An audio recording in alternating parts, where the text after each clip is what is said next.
नमस्कार, आप देख रहे हैं राष्ट्र धर्म और मैं हूं आपके साथ चंद्रशेखर त्रिशूल। गुजरात में विधानसभा चुनाव के लिए बीजेपी ने उम्मीदवारों की पहली लिस्ट जारी कर दी। 182 सीटों वाले गुजरात में बीजेपी की पहली लिस्ट में 160 नाम है।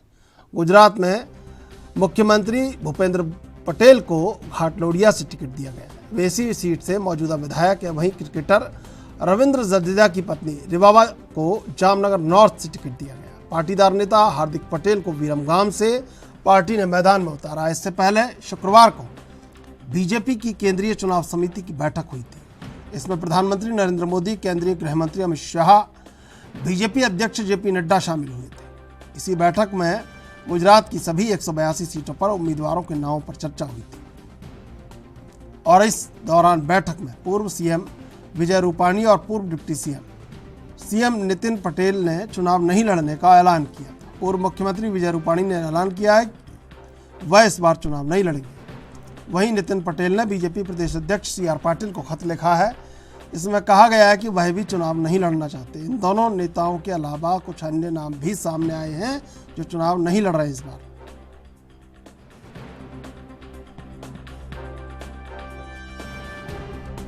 तो इस बार बीजेपी ने बड़ी तादाद में टिकट काटे हैं और हार्दिक पटेल को विरमगाम से टिकटों में बड़ी सूझबूझ के साथ फैसला लिया। लेकिन क्या वाकई में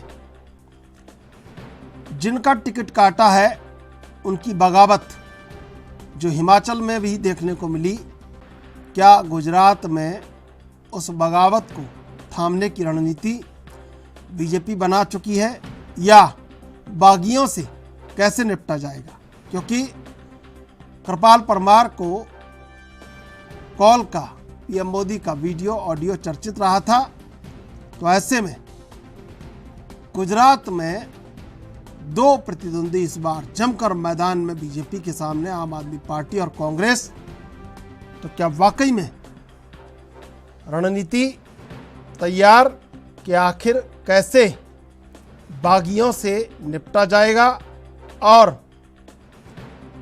कहीं ना कहीं प्रतिद्वंदियों से कड़ा मुकाबला होगा?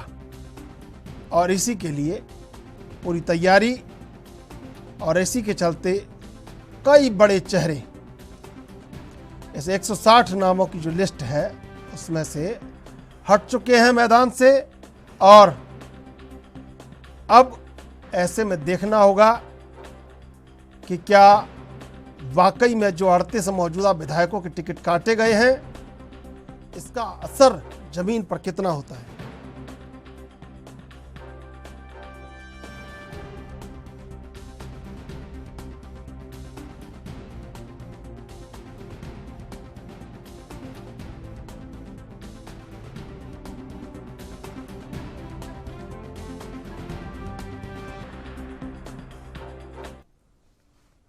तो इसी मुद्दे पर चर्चा करेंगे। 3 मेहमान हमारे साथ बने हुए हैं। आलोक वत्स बीजेपी से, रत्नाकर सिंह कांग्रेस से, अनूप पांडे आम आदमी पार्टी से। आप तीनों का स्वागत है एनबी न्यूज पर। सबसे पहले आलोक जी आपके पास आएंगे। क्या लग रहा है, गुजरात में इस बार 2 प्रतिद्वंदी सामने हैं, आम आदमी पार्टी और कांग्रेस। कैसे देखते हैं इस लड़ाई को? देखिए चंद्रशेखर भाई, इस बार तो गुजरात में कोई लड़ाई ही नहीं। अच्छा, कांग्रेस कहीं दिखाई नहीं दे रही। आधी जान तो प्रतिद्वंदियों की ऐसे ही निकाल देते हैं आलोक जी, आप ये कह के अब के कोई लड़ाई नहीं है, ये आप आधी जान ऐसे ही निकाल देते हैं। नहीं, जान निकालने की बात नहीं है। सब लड़े, मजबूती से लड़े, भगवान उनको आगे बढ़ाए। एक मजबूत विपक्ष भी चाहिए लोकतंत्र में। अच्छा, लेकिन जो दिखता है वो बिकता है। मतलब बिकने से मेरा अभिप्राय है कनेक्टिविटी विद द पीपल, जो दिख ही नहीं रहे कांग्रेस के लोग कहीं भी। और आम आदमी पार्टी क्लियर आ नहीं रही है। एक तरफ दिल्ली में राजकुमार गौतम हिंदू देवी देवताओं को जूते लगाने की बात कहते हैं, तो दूसरी तरफ उसकी रही सही कसर इटालिया जी पूरी कर देते हैं गुजरात में। और उससे इतर जो party school college infrastructure development इस सबको अपना औजार बनाकर चुनाव की बात करती थी, वो अब कह रही है कि गणेशा लक्ष्मी का फोटो छाप दीजिए नोट पर, कल्याण हो जाएगा, इकोनॉमी में दुगुना तिगुना बढ़ोतरी हो जाएगी, हम इंडोनेशिया के इकोनॉमी के जैसा बन जाएंगे जी। उनको शायद पता नहीं है कि इंडोनेशिया की इकोनॉमी कहाँ खड़ी है।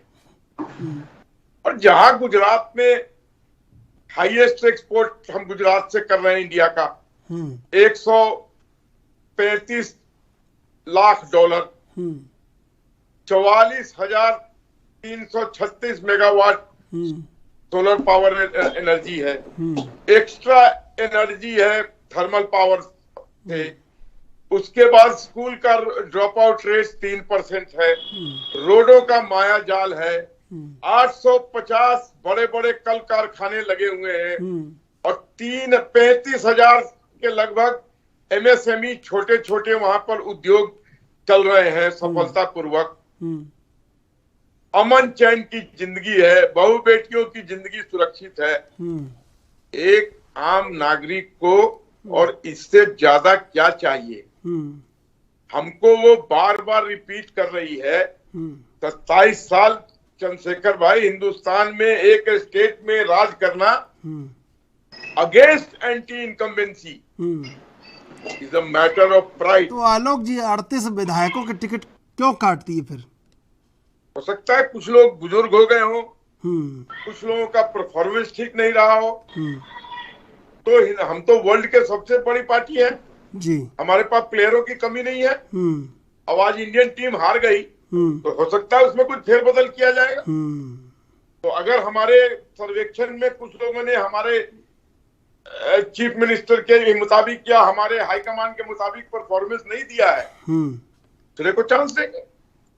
तो आपको लगा कि भाई भी बदल देते हैं, तो आपको लगा होगा कि भाई हार जाए तो इससे बढ़िया हटा ही दो। ऑब्वियसली हम जीतने के लिए लड़ते हैं ना। हाँ ठीक है, हम खाना पूर्ति थोड़ी करते हैं कांग्रेस के जैसा कि किसी को खड़ा कर दो जीते हारे अब उसके भाग में है। ठीक है, हम तो खड़ा करते हैं जीतने के लिए। और एड़ी चोटी का जोर हमारे प्रधानमंत्री, गृह मंत्री, रक्षा मंत्री से लेकर नीचे तक का कार्यकर्ता लगा देता है उसके पीछे। नहीं तो फिर आप कहेंगे कि भाई व्यंग कर रहे हैं। 182 जीतने के लिए खड़े किए हैं तो भाई बाकी सभी जीत जाएंगे तो कोई विपक्ष में रहेगा कि नहीं रहेगा? अभी आप ही कह रहे थे कि विपक्ष रहना चाहिए, विपक्ष आगे बढ़ना चाहिए। क्या कहा मैंने? क्या कहा? दिल्ली में केजरीवाल 70 में 67 जीत गए थे, 3 ही मात्र थे विपक्ष के नाम पे। उसको भी तो लोगों ने देखा है। लेकिन हम तो चाहते हैं कि वहां पर कुछ ज्यादा ही रहे, सरकार हमारी रहे, जो और आप तो गति से हम उसको आगे बढ़ा रहे हैं। 3 में भी इतना भौकाल मचा के रखते हैं कि सरकार गिराने की तैयारी कर लेते हैं। चलिए ये सब चंद्रशेखर भाई बेतुकी बातें हैं। ये आरोप हम पर लगातार लगता रहा है जी। लेकिन आज तक एक आदमी भी न नोट लिया, न नोट लेके आया, न टेप सुनाया, न कोई फुटेज दिखाई। तो उसका तो मीडिया के बारे में तो ये भी कहा जाता है कि पूरी मीडिया गोदी मीडिया है। आप भी उसमें शामिल है? नहीं, हम तो बिल्कुल भी शामिल नहीं है किसी भी। हम तो बिल्कुल सवाल पूछने में हम तो सच के साथ हैं। ठीक है, तो फिर ये आप भी सुनते होइएगा कि पूरा मीडिया खरीद रखा है बीजेपी ने। तो ये सब बेतुकी बातें हैं। जनता से कनेक्टिविटी हमारी कुछ बढ़ के हो रही है। जनता के मूल्यों पर हम खरा उतर रहे हैं। जनता को राहत मिल रही है। देश आगे बढ़ रहा है। वर्ल्ड का 5th लार्जेस्ट इकोनॉमी में हम आके खड़े हो गए हैं। ये सब मापदंड जनता की आंखों में हमको आत्मसात करता है। ठीक है रत्नाकर जी, भाई लड़ाई पुरजोर हो चुकी है और कांग्रेस पीछे हटती जा रही है? देखिए त्रिशूल जी, पहली चीज तो मैं बोलूंगा कि आलोक जी की बातें मुझे पूरी सुनाई नहीं दी क्योंकि उनका वॉल्यूम बहुत स्लो था। आप जो बोल रहे हैं क्या कर लेते, सुन के भी क्या कर लेंगे आप? वो तो आपके पक्ष में थोड़े बोल रहे थे। वो कहाँ पे झूठ बोलते हैं ये लोग मीडिया में बैठ के, तो उसकी सच्चाई का खुलासा तो करना जरूरी है ना। ये जो इन्होंने बदला है और शायद ये कह रहे थे कि उन्होंने परफॉर्मेंस नहीं दिया है इसलिए बदल दिया है, तो मैं ये पूछना चाहूंगा कि आप जो है 3-3 बार गुजरात में मुख्यमंत्रियों को बदला आपने। गुजरात में पूरा कैबिनेट सहित, मुख्यमंत्री सहित पूरे कैबिनेट को बदल दिया जाता है, तो ये सरकार की उपलब्धियों कहा जाएगा कि इसको सरकार की नाकामी कहा जाएगा, ये जरा बता दीजिए। देखिए आज ये पूरी तरह से बौखलाए हुए हैं, घबराए हुए हैं, क्योंकि प्रधानमंत्री मोदी जी खुले मंच से ये कहते हैं कि कांग्रेस पार्टी से सावधान रहो, क्योंकि कांग्रेस पार्टी घर घर जाकर प्रचार कर रही है और प्रसार कर रही है, बड़ी सभाएं नहीं कर रही है, तो सावधान रहने के लिए कह रहे हैं। इसका मतलब समझ रहे हैं आप? हमारा चुनाव प्रचार जो है जन जन तक पहुंच रहा है और जन जन तक नुक्कड़ सभा हम कर रहे हैं और लोगों से मिल रहे हैं, और ये घबराए हुए हैं कि आखिर में क्या ऐसा हो जाएगा। तो इन्होंने फिर क्या किया, एक 27 साल का जो एंटी इनकम्बेंसी फैक्टर है वो बहुत बड़ी चीज है, क्योंकि इनके जो विधायक हैं वो विधायक जो है वो एक तरह से इन्होंने देखा कि किस तरह से मुख्यमंत्री को बदला, इन्होंने कैबिनेट मंत्रियों को बदल दिया। अभी पुराने जो है विधायकों को भी बदलने का 8 विधायकों के पत्ते कटे हैं, वरिष्ठ नेताओं के पत्ते कटे हैं 8 वरिष्ठ नेता जो विजय रूपानी जैसे और नितिन पटेल जैसे लोगों का भी पत्ता कट गया है। तो कहीं ना कहीं भारतीय जनता पार्टी ये चाह रही है कि नए लोगों को नए चेहरे के नाम पे लड़ाया जाए, ताकि पुराने लोगों ने जो गलतियां की है वो गलतियां सामने हम लोग कह सके कि भाई नए चेहरे और युवा चेहरे हैं और आप इनके नाम पे वोट दीजिए। तो ये तो इनकी आज की परिस्थिति हुई है। रही बात ये जो गुजरात मॉडल ये कहते रहते हैं, तो किस तरह से त्रिशूल जी आप देखे होंगे कि गुजरात मॉडल, ये फेक गुजरात मॉडल ये चारों तरफ जो दिखाया है, जनता इस बार इनसे जनता जो है इस बार समझ चुकी है। 27 साल तो हो गए, लेकिन इस बार जो है जनता इनको अच्छे से जवाब देगी, क्योंकि ये गुजरात मॉडल कह के पूरे देश में जो इन्होंने चुनाव में वोट लेने का काम किया, वो गुजरात में ही इन्होंने, जब पूर्व राष्ट्राध्यक्ष जब आते थे दूसरे देश के, तो ये सड़कों पे पर्दा लगाते थे, गरीबों के घरों को ढकने का काम करते थे। तो ये तो है इनका गुजरात मॉडल। और देखिए आज गुजरात में जनता त्रस्त है, उसका कारण ये है कि भ्रष्टाचार चरम पे है, और भ्रष्टाचार का जीता जाता एक उदाहरण मैं आपको दे देता हूँ। मोरबी का पुल हादसा आप देख रहे थे कि किस तरह से एक ऐसे कंपनी को ठेका दिया गया जिसका पुल के बनाने और पुल के रखरखाव में कोई अनुभव नहीं था, लेकिन उन्होंने उसको ठेका दिया। और वहां पे जो इंजीनियर था, उस इंजीनियर ने पूरा उसका स्टेटमेंट आया है, न्यूज में आया है कि उसने वो ठेकेदार के ऊपर आरोप लगाया है कि जो रोप जो बदलने चाहिए थे उसने रोप नहीं बदला है, रंग रोगन कर दिया गया है। एल्युमिनियम के शीट्स लगाए गए, स्टील के शीट्स लगाने थे। तो ये रंग रोगन वाला गुजरात है, जहां भी रंग जो है उतरेगा, इनकी गुजरात मॉडल की पोल खुल जाएगी। तो आज तो परिस्थिति ऐसी है, आज की जनता जो है महंगाई से भी त्रस्त आ चुकी है, क्योंकि गुजरात में जानते हैं आप कि दूध दही का सेवन कितना ज्यादा होता है, और इन लोगों ने गुजरात वासियों के जीवन पे भी महंगाई का एक जीएसटी लगा दिया है कि आप जो है दूध दही पे भी आपको जीएसटी भरना पड़ेगा, आपको खाने पीने की वस्तुओं पे भी जीएसटी पर भरना पड़ेगा। महंगाई जरा कम कर दिया, ये आप बता दीजिए। आपने बेरोजगारी भी वहां पे वैसे ही है, कुपोषण ले लीजिए। आप कौन सी उपलब्धियां गुजरात में गिनाते हैं? आप मोदी के नाम पे कब तक वोट मांगते रहेंगे? आपका कौन सा चेहरा है गुजरात में, बताइए मुझे, जो मुख्यमंत्री का दावेदार है? किसी चेहरे पे आप लड़ते हैं? कहीं नहीं किसी चेहरे पे लड़ते हैं। ये सिर्फ मोदी और बोगस गुजरात मॉडल के आधार पे इनकी लड़ाई होती है। तो परिस्थिति आज ऐसी है। ठीक है, देखिए त्रिशूल जी, आज जो है ये युवाओं को, मैं वहां के युवाओं के बारे में भी बात कर लेता हूँ। आज युवाओं को जो है यह नशे की तरफ ढकेलने का काम कर दिया है इन लोगों ने। आए दिन जो है, चाहे कांडला पोर्ट हो, चाहे मुंद्रा पोर्ट हो, चाहे गांधी धाम हो, हर जगह हजारों करोड़ के ड्रग्स पाए जा रहे हैं। ये कहां से और क्यों पाए जा रहे हैं?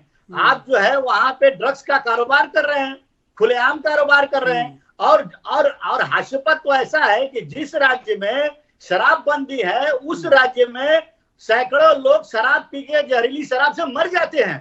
तो ये भ्रष्टाचार का कितना बड़ा उदाहरण देखने को मिलेगा। तो ये सारी परिस्थितियां अपने आप में बयां करती है कि गुजरात की जनता इस बार इनको बख्शने वाली नहीं है और गुजरात की जनता इनको माकूल जवाब देगी। ये कितना भी तोड़ मरोड़ कर ले, कितना भी गुड़ागड़ित कर ले, कितना भी दूसरे पार्टी के लोगों को ला दे। आपने देखा था ना पश्चिम बंगाल में कितना हो हल्ला हो रहा था। ठीक है, मैं आऊंगा आपसे। पहले सुनते हैं रिवाबा जडेजा ने टिकट मिलने पर और विजय रूपाणी ने टिकट चुनाव नहीं लड़ने पर क्या कुछ बोला। मुद्दा भारतीय जनता पार्टी का अहम मुद्दा रहा है। आगे चल के सिटी में मुझे जो टिकट मिला है तो सिटी में बेहतर से ज्यादा बेहतर हम क्या कर सकते हैं, विकास को और आगे कैसे बढ़ाते हैं, वही एक मुद्दा है, वो बहुत ही आवश्यक है। आज खुशी का अवसर है। मेरे साथ साथ जितने भी कार्यकर्ता भाइयों बहनों का आज चुनाव हुआ है उम्मीदवार के तौर पे, तो उनके लिए भी मैं बहुत हार्दिक शुभकामना उनको दे रही हूँ। साथ ही साथ में केंद्र का हमारा जो नेतृत्व संभाल रहे हैं हमारे माननीय प्रधानमंत्री मोदी जी, अमित शाह साहब, JP नड्डा साहब, साथ पर साथ गुजरात का जो नेतृत्व, गुजरात की जो कमान संभाल रहे हैं भूपेंद्र पटेल साहब, CR पाटिल साहब, इवन जामनगर का जो हमारा संगठन का नेतृत्व है, उनका मैं तहे दिल से आभार व्यक्त करती हूँ कि पार्टी ने जिस प्रकार मेरे ऊपर भरोसा जता के मुझे ये जो अवसर प्राप्त मिला है, उनके लिए मैं तहे दिल से धन्यवाद करती हूँ। मैंने पहले भी अनेक बार बताया है कि मैंने 5 साल मुख्यमंत्री के नाते सबके साथ, सबका साथ, सबका सहकार से मैंने काम किया है, सुचारू रूप से अच्छा काम किया है। और इस बार चुनाव में नए लोगों को, नए कार्यकर्ता को ये जिम्मेवारी देनी चाहिए। मैं चुनाव नहीं लड़ूंगा ऐसा पत्र भी मैंने हमारे वरिष्ठों को लिखा है और दिल्ली भी सबको मैंने इसके बारे में बताया भी है कि भाई इस बार मैं चुनाव लड़ना नहीं चाहता हूं और जो पार्लियामेंट्री बोर्ड प्रत्याशी तय करेंगे उसको जिताने के लिए पूरी कोशिश से, पूरी तन मन धन से हम प्रयत्न करेंगे। सीधे चलेंगे मेहमानों के पास। तो रत्नाकर जी, आरोप तो बहुत सारे लगा रहे हैं, लेकिन आप कह रहे हैं कि मोदी का चेहरा सामने रखकर चुनाव लड़ रहे हैं, लेकिन आपके पास कोई माधव सिंह सोलंकी नहीं है इस समय, ये भी आपको स्वीकार करना होगा। देखिए त्रिशूल जी, गुजरात की जनता जो है ना, वो उसको ये ज्यादा सरोकार नहीं है कि कौन नेता आ रहा है कौन नहीं है, उसको ज्यादा इस चीज से सरोकार नहीं है। सरोकार इस चीज से है कि जनहित में किसने काम किया है और जनहित में के नाम पे किसने धोखा दिया है लोगों को। तो गुजरात की जनता को ये पता चल गया है कि मोदी सरकार जो है वहां पे भारतीय जनता पार्टी की जो सरकार रही है। मैं आऊंगा आपके पास एक बार। अनूप पांडे जी, क्या लगता है, बीच में आप कूदे हैं मैदान में, क्या लग रहा है आम आदमी पार्टी के लिए वहां पर?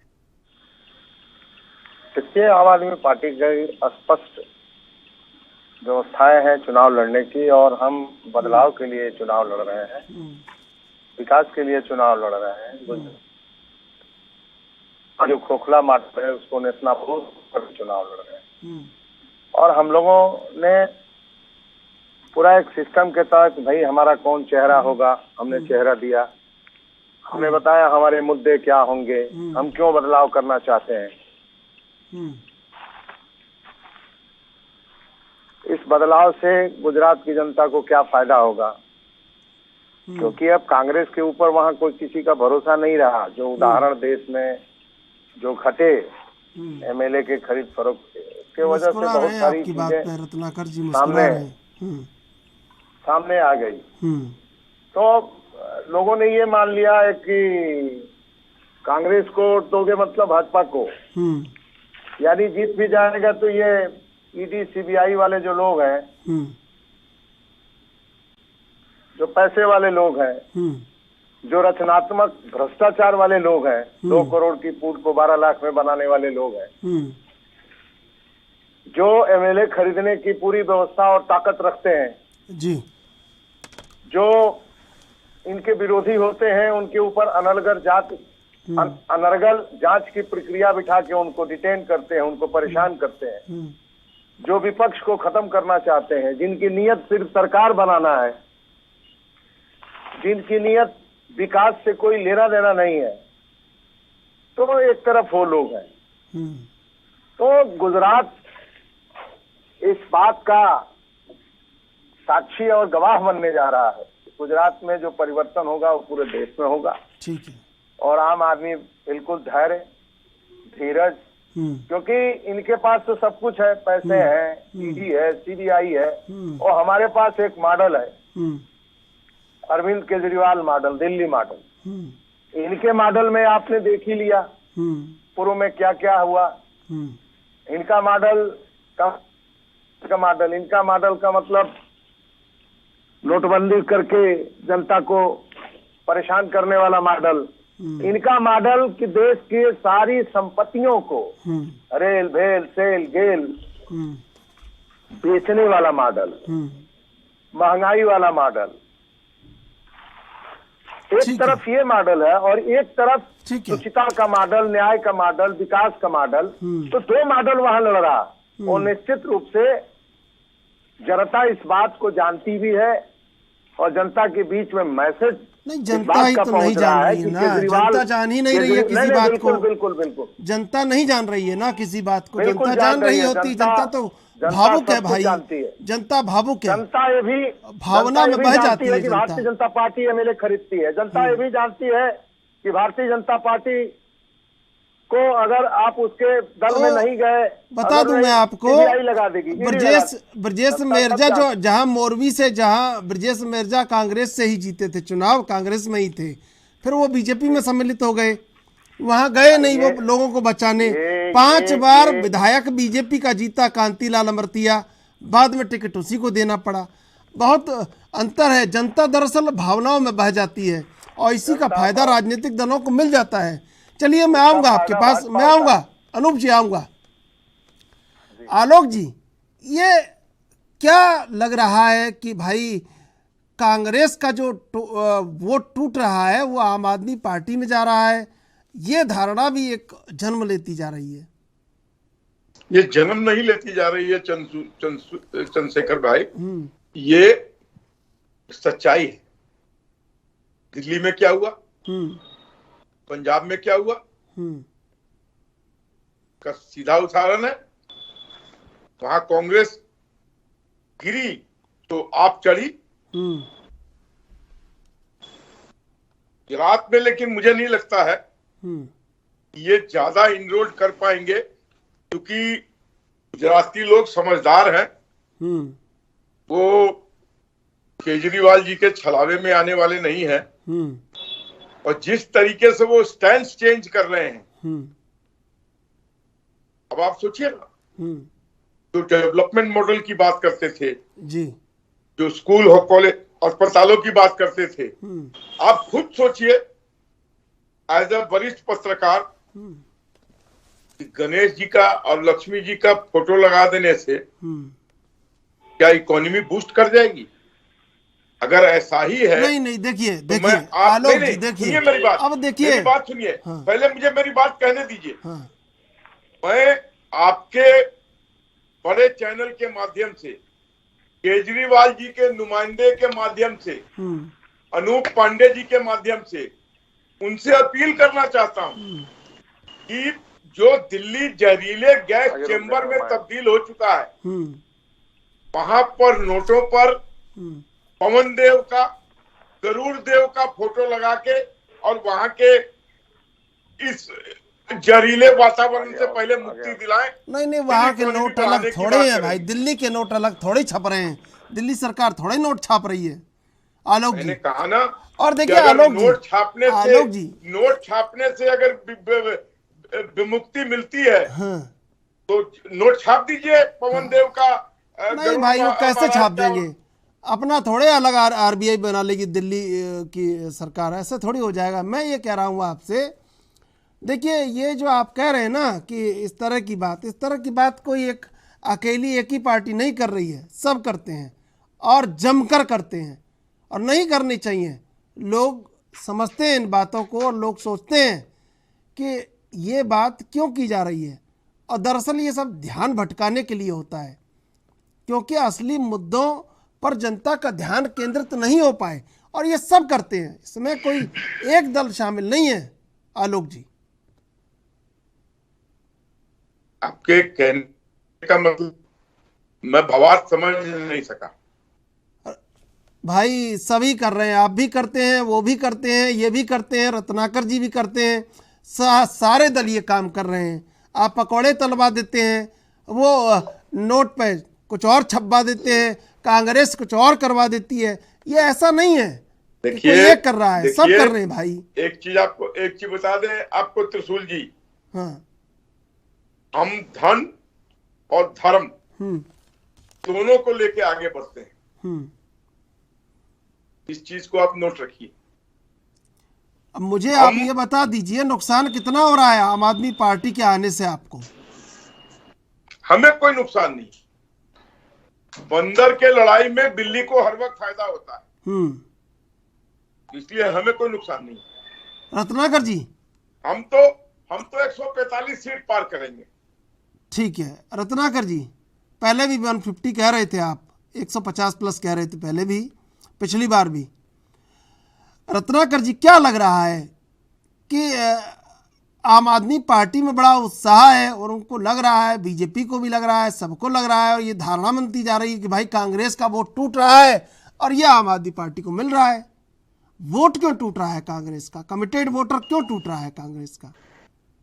देखिए त्रिशूल जी, वोट का अगर आप देखेंगे, पिछले चुनावों को देख लीजिएगा, तो कहीं ना कहीं सीटें जो लगातार घटती चली आ रही हैं भारतीय जनता पार्टी की। जो ये 100 के ऊपर रहते थे हमेशा, वो पिछले चुनाव में 100 का आंकड़ा भी उन्होंने टच नहीं कर पाया, 99 पे रुक गए। तो ये लगातार घटते आ रहे हैं और आगे आने वाले चुनाव में जो है ये अभी उससे भी कम हो जाएंगे। तो लगातार जो है इनकी पॉपुलैरिटी और इनका जो है वोट प्रतिशत गिरता जा रहा है। रही बात आम आदमी पार्टी की, तो मैं आपको बता दूं कि आज की परिस्थिति में भारतीय जनता पार्टी के 2 ही करण अर्जुन हैं। एक है आम आदमी पार्टी और दूसरा है MIM। ये कहीं पे भी चुनाव लड़ते हैं तो ये अपने करण अर्जुन के साथ लड़ते हैं। और देखिए, सबसे बड़ी चीज ये विशेषता है आम आदमी पार्टी की कि इनके प्रत्याशियों का नाम भी फाइनल होता है तो वो बीजेपी के ऑफिस से पूछ कर होता है। ये बात कह रहे थे, ये कांग्रेस के ऊपर जो आरोप लगा रहे थे मेरे भाई जो बैठे हैं आम आदमी पार्टी के, ये पहले अपने गिरेबान में झांक कर देखे। आज इन लोगों का जो झूठा वादा और जो अरविंद केजरीवाल का ईमानदारी का जो तगमा लेकर, और वो सारी चीजें पब्लिक समझ चुकी है कि ये कैसे हजारों करोड़ रुपए जो है महाठग सुकेश से लेते हैं और उसको पंजाब के चुनाव में इस्तेमाल करते हैं, गुजरात चुनाव में इस्तेमाल कर देते हैं। ये सारी चीजें तो खुलेआम हो गई।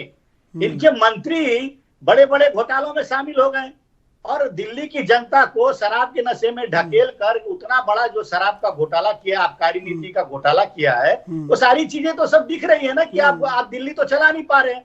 आप एक पार्ट टाइम मुख्यमंत्री होकर रह गए हैं दिल्ली का, और गुजरात में ही आप अपना घर बना लिया है। अरे जहां के मुख्यमंत्री है वहां का तो कार्यभार पहले संभालिए। पंजाब की परिस्थिति देख लीजिए, कुछ ही महीनों में लोग समझ चुके हैं कि आम आदमी का परफॉर्मेंस किस तरह से है।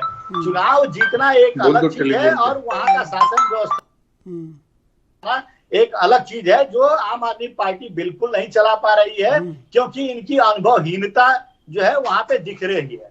इनको सिर्फ ये छोटे मोदी हैं, ये प्रचार प्रसार में सिर्फ विश्वास रखते हैं और ये चुनाव लड़ते हैं मीडिया में, चाहे प्रिंट मीडिया हो, इलेक्ट्रॉनिक मीडिया हो, सोशल मीडिया हो, उस मीडिया के प्लेटफॉर्म पे ये चुनाव लड़ते हैं। जमीन पे इसका वजूद कोई नहीं है। आप कोई भी सर्वे उठाकर देख लीजिए, पूरे 182 सीट में कहीं 1 सीट कहीं 2 सीट, अगर ये बामुश्किल मिल जाए इनको तो मेरा नाम बदल दीजिएगा। मैं अगला डिबेट चुनाव के बाद रिजल्ट जब आएगा उसमें भी आपको बता दूंगा। बदले हुए नाम, अगर सीट ज्यादा होगी तो बदले हुए नाम के साथ डिबेट करेंगे। जी बिल्कुल, बदल दीजिएगा मेरा नाम। अनूप जी, अनूप पांडे जी, देखिए कांग्रेस बड़ा आरोप लगा रही, कह रही है कि भाई बीजेपी के ऑफिस से टिकट डिसाइड होते हैं आम आदमी पार्टी के। नहीं है, कांग्रेस ने देश को जितना पीछे ले जाना चाहिए ले गई। नई उमंग नई ऊर्जा के साथ अब लोग बदलाव चाहते हैं। भारतीय जनता पार्टी को बहुत समय दे दिया गया। 27 साल गुजरात में इन लोगों ने लगा दिया और गुजरात में इतनी बेरोजगारी और गरीबी का दर है, बढ़ता जा रहा है। वहां सिर्फ सिर्फ दिखावे के, जैसे पर्दे के पीछे जो गरीबी है, जो बेरोजगारी है, उतना कहीं नहीं है। कांग्रेस पार्टी के पास कोई विजन नहीं है, कोई लीडर नहीं है, कोई लीडरशिप नहीं है, और जनता अब इन लोगों को ढोना नहीं चाहती है। और कांग्रेस पार्टी के जो लोग हैं वही बिकाऊ हैं, ये बिकाऊ माल है, ये बिकने वाली पार्टी है। भारतीय जनता पार्टी खरीदने वाली पार्टी है, और ये हमारे ऊपर आरोप लगा रहे हैं कि इनका टिकट भारतीय जनता पार्टी के कार्यालय से तय होता है। इनके पास खुदे विजन नहीं है। चुनाव हो रहा है गुजरात में, इनके नेताजी घूम रहे हैं कर्नाटक और मेघालय में। तो सवाल ये उठता है कि ये खुद अपने पैरों को नीचे डाल रहे हैं। इसकी जिम्मेदारी आम आदमी पार्टी बदलाव चाहती है, लोग बदलाव चाहते हैं, ढोना नहीं चाहते जबरदस्ती। तो इसलिए गुजरात की स्थिति बिल्कुल अलग है, और गुजरात से जब ये झूठ बोलने वाले लोगों को भगाया जाएगा वहां से, वहां की जनता त्रस्त है झूठ बोलने वालों से। ये कितने झूठे और मक्कार लोग हैं, ये सुकेश से भी महाठग है। अगर इस देश के अंदर कोई महाठग पार्टी है तो भारतीय जनता पार्टी है। 2 करोड़ रोजगार करने का वादा, गरीबी 100 दिन में कम करने का वादा, ये कौन वादा करने वाले लोग हैं? अरे भाई जवाब कौन रहा है जनता को? अरे भाई जवाब ले लीजिए आलोक जी। 2 करोड़ का पुल 12 लाख में बना के 150 लोगों की जान लेने वाले ये अरे भाई जवाब ले लीजिए ना आलोक जी। नोटबंदी करा करके 150 लोगों को लाइन में खड़ा करके किसने मारा? नोटबंदी से क्या फायदा हुआ? पूरा पैसा वापस आया नहीं आया? जवाब ले इनके नेता बता दे कि नोटबंदी से क्या फायदा हुआ। जवाब ले लीजिए आलोक जी। अदानी और अंबानी को सुन रहे हैं ना आप? पूंजीपति और करोड़पति बनाने वाले और गरीबों के निवाले को छीनने वाले ये पापी। अरे भाई सुन लीजिए ना, सुन लीजिए आलोक जी, सुन रहे हैं ना अनूप पांडे को आप? हमारा कोई सेंट्रल मंत्री जेल के सलाखों के पीछे नहीं है। इनके 2 मंत्री जेल के सलाखों के आपका पीछे। तो गृह मंत्री प्रदेश बदल रहा है, जिला बदल रहा है। आपका गृह मंत्री मौजूदा में। शांत रहिए, माननीय आप शांत रहिए। जब आप बोल रहे थे तो मैं सुन रहा था। बात करेंगे आपके पार्टी के राष्ट्रीय घूस लेते पकड़ आप शांत रहिए। जब आप बोल रहे थे तो मैं सुन रहा था। अनूप जी सुन लीजिए भाई, जवाब बोलने का जवाब सुन लीजिए। तो झूठा विश्व में नहीं मिलेगा। अनूप जी सुन लीजिए भाई, जवाब से बड़े ठग है। अरे भाई जवाब सुन लीजिए, ठीक है आलोक जी। 2 मंत्री जेल में है। इनके उप मुख्यमंत्री भी कुछ दिन में जेल जाने वाले हैं। इनके जो चीफ मिनिस्टर है वो अपना काम छोड़ के वो दूसरे जगह घूम रहे हैं। दिल्ली की जनता बेहाल है, मोहल्ला क्लिनिक पर भैंसे सो रही है। सुन लीजिए ना भाई, सुन लीजिए। स्कूल खोलने का वादा किए थे, स्कूल बंद कर दिए 16। एक नया अस्पताल नहीं खोले, और दारू की गंगा बहा दी। उसमें अगर वो इनका पॉलिसी इतना अच्छा था तो उसको रिवर्स क्यों कर लिया? तुरंत वापस करके पुराने पद्धति पर क्यों ले आए? हमारा कोई मंत्री, नरेंद्र मोदी जी के कैबिनेट का कोई मंत्री जेल के सलाखों के पीछे नहीं है। हमारे यहाँ कोई घोटाला नहीं हुआ। देश 5वीं सबसे बड़ी अर्थव्यवस्था बन के खड़ी हो गई। विश्व की इन्फ्लेशन दर 11 से ऊपर है, लेकिन हमने 7 पर ही बांध के रखा हुआ है। और देश की जनता इतनी प्रबुद्ध है कि चुनाव दर चुनाव हमको फिर से जिता रही है। चूंकि उनका हमारे कार्यकलापों पर विश्वास है, उनका हमारे द्वारा किए गए कार्यों से राहत मिलती है, इसलिए वो हमको आत्मसात किए हुए हैं और आने वाले 50 वर्षों तक आत्मसात किए रहेंगे, क्योंकि हम ईमानदारी से काम करते चले जाएंगे। ये आपके जितने सर्वे हैं हिमाचल में, इनको लोग 0 दे रहे हैं, और बहुत कम लगाकर गुजरात में ये 20 सीट से ऊपर नहीं जा पा रहे हैं। चलिए ओपिनियन बोलना बताइए भाई। देखिए हिमाचल का रत्नाकर जी, देखिए इनको लगता नहीं है कि आलोक जी कह रहे हैं हमें कोई डर नहीं है भैया किसी से। हम क्यों डरेंगे? हम ईमानदारी से काम किए हैं, रत्नाकर जी डिलीवर किया है, जनता की आकांक्षाओं पे खरे उतरे हैं। रत्नाकर जी सुन रहे हैं मुझे? ठीक है अनूप पांडे जी काम कर रहे हैं, लगातार काम कर रहे हैं। अनूप पांडे जी देखिए कह रहे हैं आलोक जी हमें कोई डर नहीं है भैया किसी से। अरे भैया एक दूसरे को डराते हैं, इनको डर क्या है कराएगा। ये दूसरे को डराने वाले लोग हैं, ये दूसरे को फंसाने वाले लोग, इनको डर क्यों रहेगा। ये तो सोच रहे हैं कि 2 4 5 MLA कांग्रेस के आ जाएंगे, हमारा घटेगा तो हम खरीद लेंगे। ऐसी चर्चाएं चल रही है समाज में जी। अगर इनके 5 MLA 8 MLA कम रह जाएंगे, सरकार पैसा है इनके पास, ये खरीद लेंगे। नहीं तो अब आप सुनिए भाई, आप आम आदमी पार्टी के प्रवक्ता हैं, आप ही कह रहे हैं यहाँ बैठ के चैनल पे कि 5 विधायक कम पड़ जाएंगे तो वो 5 विधायक खरीद लेंगे, चाहे खरीदे चाहे ना करे, खरीदे ना कुछ करें। लेकिन आप तो ये स्पष्ट कर ही रहे हैं ना कि बीजेपी की सरकार बन रही है गुजरात में, ये कह के। बिल्कुल नहीं। तो भाई फिर आप ही कह रहे हैं अभी। अरे मैं क्या बोल रहा हूँ, मैं ये कह रहा हूँ आप क्या कह रहे हैं बताइए। इनको डर काहे का है। 50 MLA कम रहेंगे कि ये तोड़ देंगे। आपने देख लिया आपने क्या बोला, 5 MLA कम रहेंगे। अरे मैं परसेप्शन बता रहा हूँ कि इनको डर काहे का है। जब है ना कि सैया भय कोतवाल तो डर काहे का। भाई जब इनके गृह मंत्री जी काम में लगे हैं, जब खुद इनके प्रधानमंत्री जी इस काम में लगे हैं, तो इनको आप चुनाव डर के लड़ रहे हैं कि जनता के अधिकार के लिए लड़ रहे हैं भाई। अभी सुना रहे थे कि आपके सिसोदिया जी अंदर जाने वाले हैं। अरे भैया आप किसी को डाल दीजिए, आपके पास सत्ता है। सत्ता से जब हटेंगे तो पता चलेगा कि आधा से अधिक भाजपा के नेता भ्रष्टाचार के उसमें जेल में रहेंगे भ्रष्टाचार के कारण। रचनात्मक भ्रष्टाचार, सिस्टमेटिक भ्रष्टाचार आप लोगों ने किया है।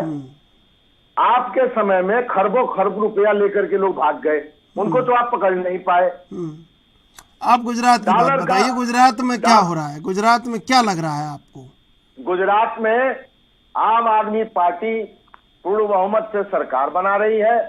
अरविंद केजरीवाल जी का सर्वे, जब वो सर्वे करके बोल देते हैं वही होता है।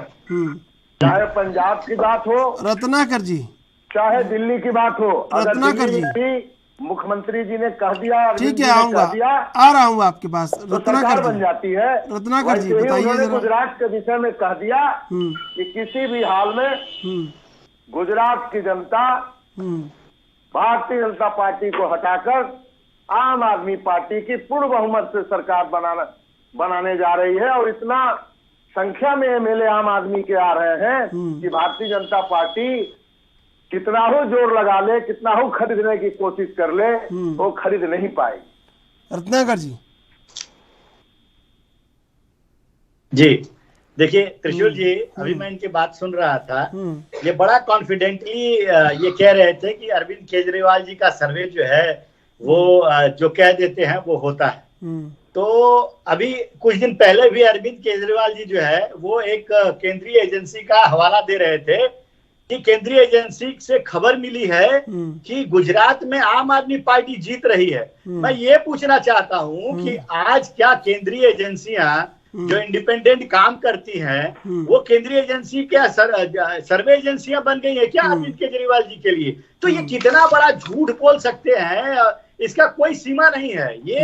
ये छोटे मोदी हैं, ये कुछ भी कर सकते हैं, कुछ भी बोल सकते हैं। ये कभी कह सकते हैं कि नोट पे जो है माता लक्ष्मी का फोटो होना चाहिए। बताइए, जनता को आज महंगाई से त्रस्त है, जनता आज बेरोजगारी से त्रस्त है, जनता आज जो किसान की आमदनी आधी हो गई है, उन मुद्दों की लड़ाई नहीं लड़ रहे हैं। ये बिल्किस बानो पे जब सवाल पूछा जा रहा है तो ये कह रहे हैं कि बिल्किस बानो पे हमें कुछ नहीं कहना है, महिलाओं की सुरक्षा के बारे में इनका कोई सोच नहीं है। और ये लक्ष्मी जी का फोटो, इनकी सोच है कि लक्ष्मी जी का फोटो जो है नोट पर आए। तो ये किस तरह की राजनीति करते हैं और किस तरह से जनता को बरगलाने का काम करते हैं, ये गुजरात की जनता, दिल्ली की जनता और पंजाब की जनता सब लोग समझ चुके हैं। ये क्या बात करेंगे। उत्तर प्रदेश में चुनाव हुआ था, नोटा से भी कम इनको वोट। ठीक है भाई, ठीक है, मैं आऊंगा। आप रत्नाकर जी, आप विपक्ष के रूप में उतना कहीं पुरजोर तरीके से सत्ता के सामने नहीं आए 5 सालों में, ये भी एक कारण है। देखिए त्रिशूल जी, गुजरात की बात मैं कर लूं तो कहीं ना कहीं जो है गुजरात में हम बहुत बढ़िया रैलियां नहीं कर रहे हैं। इस बार जो है रणनीतिक तौर पे जो है हम लोग छोटे छोटे जो है नुक्कड़ सभाएं कर रहे हैं, लोगों से मिलने जुलने का काम कर रहे हैं और लोगों से डायरेक्ट टच बना रहे हैं। तो शायद हो सकता है कि कहीं पे मीडिया फुटेज या मीडिया में वो सारी चीजें नहीं दिखाई देती हो, लेकिन हमारे कार्यकर्ता और हमारा संगठन जो है बहुत मजबूती के साथ वहां पे काम कर रहा है। और देखिए, दूसरी चीज मैं ये कहना चाहूंगा कि एक चीज मेरा कहना और रह गया था कि आप आम आदमी पार्टी की बात मैं कर लेता हूं पहले, कि आज ये मुख्य मुद्दे जो है जनता से जुड़े हुए मुद्दे, उन मुद्दों पे ये बात करने से कतराते हैं और जनता को बरगलाने का काम करते हैं। दिल्ली की बात करता हूं मैं, दिल्ली में आज जहरीली हवा जो है, उनकी मजबूरी हो गई है दिल्ली वासियों की जहरीली हवा में सांस लेने का, वो दूर नहीं कर पा रहे हैं, प्रदूषण दूर नहीं कर पा रहे हैं अरविंद केजरीवाल जी, और कूड़े पे राजनीति करते हैं। तो आपके कंट्रोल में जो चीज है पहले वो करके दिखाइए लोगों को, और दिखाइए कि हाँ आपने जो है एक साफ स्वच्छ शहर जो है दिल्ली दिया है। उसके बाद आप जो है जो दूसरे के ऊपर आरोप लगाना शुरू करिएगा। ये आरोप लगाने की राजनीति इनकी शुरू से रही है। आपने देखा होगा कि शुरुआती दौर में ये रोज एक कच्चा चिट्ठा लेकर आते थे और प्रेस कॉन्फ्रेंस करके आरोप लगाते थे और रोज इस्तीफा मांगते थे। आज इनके मंत्रियों पे आरोप कोर्ट तय कर चुका है, फिर भी ये इस्तीफा नहीं ले पा रहे हैं। सत्येंद्र जैन जी मैं बात कर रहा हूँ, फिर भी ये नहीं इस्तीफा ले पा रहे हैं। तो ये किस तरह की दोहरी राजनीति करते हैं ये देख लीजिएगा। दूसरी चीज, मैं भारतीय जनता पार्टी के परिप्रेक्ष्य में एक चीज में कहना रह गया था, मैं बता देना चाहता हूं कि आप 160 जो है उम्मीदवारों का लिस्ट देख लीजिएगा। उन उम्मीदवारों में भाई भतीजावाद, किसी की पत्नी को टिकट दिया गया है, तो किसी के बेटे को दिया गया है, तो किसी के भतीजे को टिकट दिया गया है। तो ये परिवारवाद का जो आरोप लगा रहे थे, कहाँ गया वो परिवारवाद का?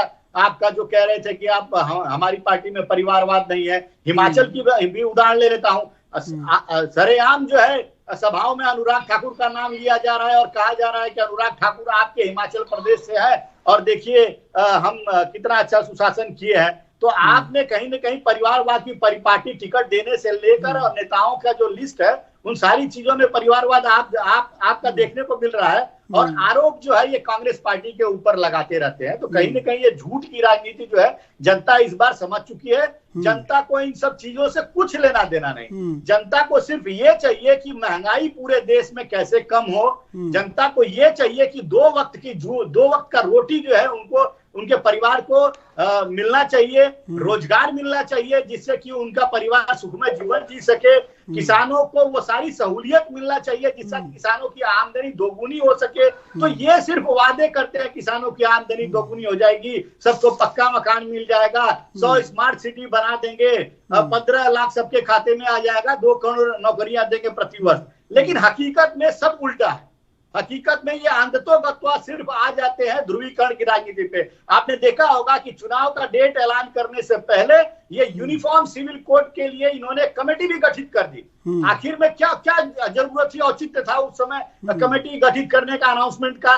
क्यों? क्योंकि ये बहुसंख्यक समाज को ये लुभाना चाहते थे, बताना चाहते थे कि हम जो है यूनिफॉर्म सिविल कोड के माध्यम से जो है अल्पसंख्यक समाज का जो कहीं न कहीं जो है वो एक ऐसा प्रतिबंध लगाएंगे जिससे कि बहुसंख्यक समाज खुश रहेंगे।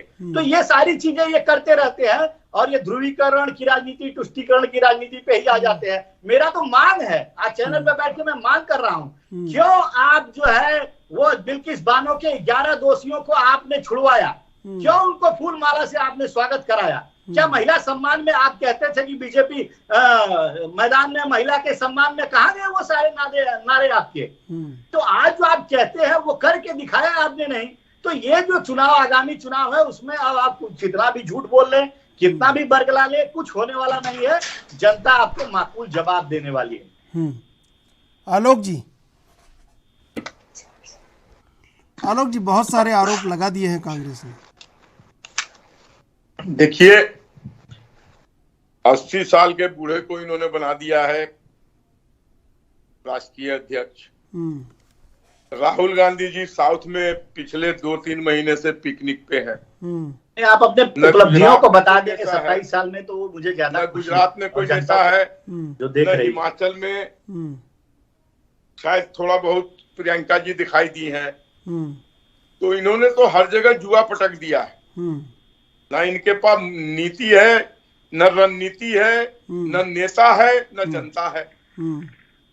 भारत मुक्त कांग्रेस का जो सपना देखा गया था वो लगभग परिपूर्ण होने जा रहा है और इन चुनावों के बाद और दृष्टिकोण साफ हो जाएगी। अब कांग्रेस लुप्त भारत की मुझे तो तकलीफ होती है, भैया चुनावी रणभेदी बचा है। हमारे प्राइम मिनिस्टर, होम मिनिस्टर, गृह मंत्री, अध्यक्ष, सारे मंत्री रौंद रहे हैं बार बार कॉन्स्टिट्यूएंसीज को, और आप लोग कुंभकर्ण की नींद सो रहे हैं। आप वाले रोज स्टैंड बदलते हैं, तो जनता सब देख रही है। हम निश्चिंत पड़े हुए हैं कि हमें कहीं से कोई चक्कर नहीं है, हमारा किला अवैध है। हम जिस तरीके से विजयी थे उससे और बढ़ के त्रिशूल जी कुछ उपलब्धियां हमें अपने कामों पे विश्वास है। कह रहे भाई उपलब्धियां कुछ गिना दीजिए। हमें अपने नेता पर विश्वास है और हमें अपनी कार्यकर्ता पर विश्वास है और उसके बाद जनता पर विश्वास है।